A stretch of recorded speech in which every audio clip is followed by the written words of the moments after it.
Hello, welcome to Tech Easy. Good afternoon to everyone. Today in this video, I'll tell you how you can create labels on Gmail. So this is on my computer, laptop, and on the Gmail application app on your Android mobile or iPhone, it is not possible. But in order to create labels on Gmail, you need to log into your Gmail on the laptop or computer.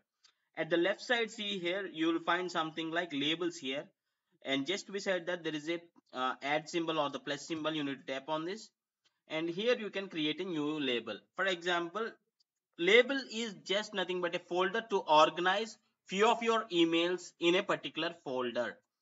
For example, if you give like office, what I'll tell you what is this next label under. Okay, I'll just first create one label which is office, where you can see this office. Okay, see here, if you observe, as soon as you create, there is one label created which is office under this labels. Okay, you can click on these three dots to have more options for this label. So click on this label and you can show this label in the label list, or if you want to hide it, you can hide it. Okay, in the message list also, if you want to show, you can show, or if you can hide, you can hide. I'll tell you what is this. For example, select few of the emails. For example, these three are the your office emails. Just click to move to and click on office.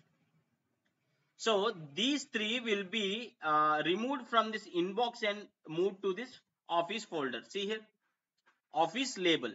So yeah, in this way you can actually organize these emails.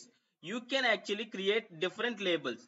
And now I'll create another label like office, your place, like USA, something like that.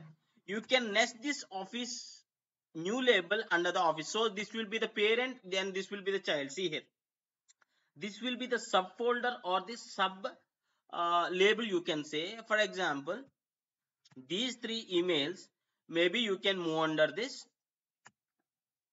sub label.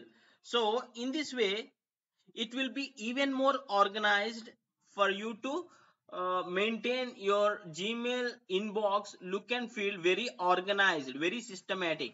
So in this way, actually you can make use of this labels concept on Gmail. So if you have any questions, please do ask in the comments, and I hope you like this tutorial, and thanks for watching. Have a nice day.